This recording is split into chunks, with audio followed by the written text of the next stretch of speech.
Hello guys, এটা হলো একটা ডিজিটাল মাল্টিমিটার এবং এটা হলো একটা 3.7 ভোল্ট ব্যাটারি। তো এই মাল্টিমিটারটি দিয়ে এখন আমরা ব্যাটারির ভোল্টেজ মাপবো। তো আমরা ভোল্টেজে সেট করে নিলাম। আমরা এখন মাইনাসে মাইনাস ধরবো, প্লাসে প্লাস ধরবো। তো দেখতে পাচ্ছেন এখানে 3.8 ভোল্ট দেখাচ্ছে।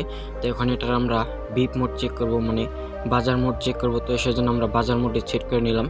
সেট করে নেওয়ার পর দেখতে পাচ্ছেন কোনো বিপ আওয়াজ হলো না। তো এখন এটার ব্যাক পাইটা আমরা খুলে নেব গাইস। এটা আমরা প্রথমে অফ করে নিলাম, এরপর দুটো নাট ঢিল দিয়ে আমরা ব্যাক পার্ট খুলে নেব। খুলে নেওয়ার পর আমরা বিপ মোড চেক করব। আরে গাইস, এটা কি? এটার ভেতর তো বিপ মোডই নেই ভাই, মজা আয়া। গাইস, এটার মধ্যে বিপ মোড নেই। তো আমি অন্য একটা বিপ মোড নিয়ে নিলাম। এরপর আমরা এখান থেকে সোল্ডারিং খুলে দেব। সোল্ডারিং খুলে দেওয়ার পর আমরা মাল্টিমিটারের সঙ্গে সোল্ডারিং করে দেবো গাইস। আমি সোল্ডারিং করতে করতে তোমরা ভিডিওতে একটা লাইক দিয়ে দাও, কারণ আমার চ্যানেলটা ডাউন চলছে।